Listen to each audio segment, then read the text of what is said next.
There's an interesting editorial today in the Statesman about the insecure food deserts when it comes to East Austin versus West Austin. This is pretty interesting. A map shows a stark, troublesome divide is how the editorial begins in the Statesman. The parts of the city where people face the greatest challenges getting healthy foods are also the areas with the highest rates of diabetes, obesity, and heart disease. And those are largely in the eastern crescent of the city. Homes to many of the city's minority and low-income residents, and they say today's disparities reflects Austin's segregated past. They say the west of I-35, they've got 77 healthy food stores, and while the area east of I-35 only has 22 healthy food stores. So the editorial board there at the Statesman, they're applauding the Austin City Council's vote this week to consider a new tool to address the problem, using federal grant dollars to help attract grocery stores to the area that badly needs them. So in other words, federal grant dollars going to the H-E-Bs, the Randalls, various grocery stores, whoever's willing to set up a store in East Austin in some of these areas. Yeah, this resolution by Councilmember Delia Garza, who has been a long champion for the need of grocery stores in the vastly underserved Southeast Austin area, directs city staff to report back on November the 14th on the feasibility of using some of the community development block grant dollars for this effort. The council will later decide whether to put that money towards this goal of bringing a grocery store or more grocery stores to that area. That's the problem? Is that really the problem? I don't base my diet on any grocery stores. I base my diet, not that I'm the healthiest eater in the world, but I don't have the beatus, and I don't base my diet on grocery stores. I'm just looking at a map here just for H-E-Bs, for example, which would be the most well-known grocery stores we have here in Austin.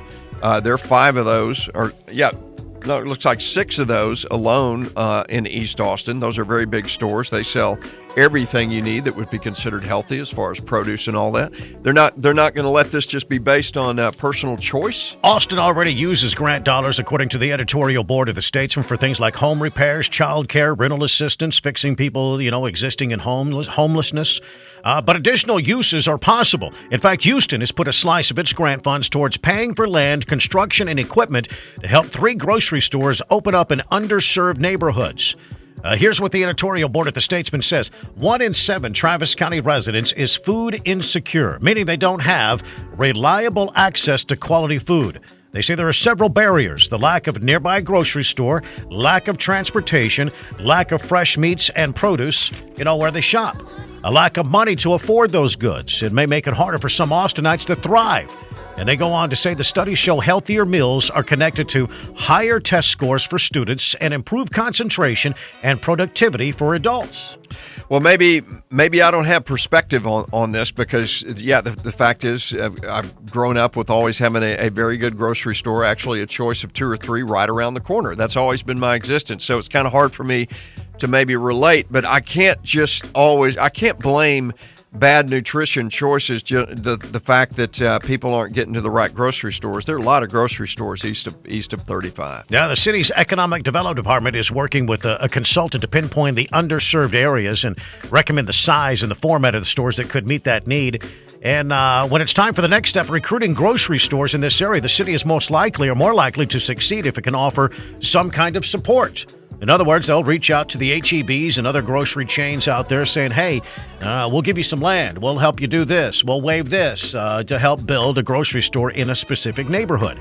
Now, Garza's suggestion to tap the block grant dollars is a resourceful approach, according to the the editorial board of the Statesman, to address this decades-old problem. The editorial board says we hope to make a difference. Healthy, quality food should be accessible in every neighborhood, not just the privileged ones, is what the Statesman's editorial board has to say on this issue. Well, again,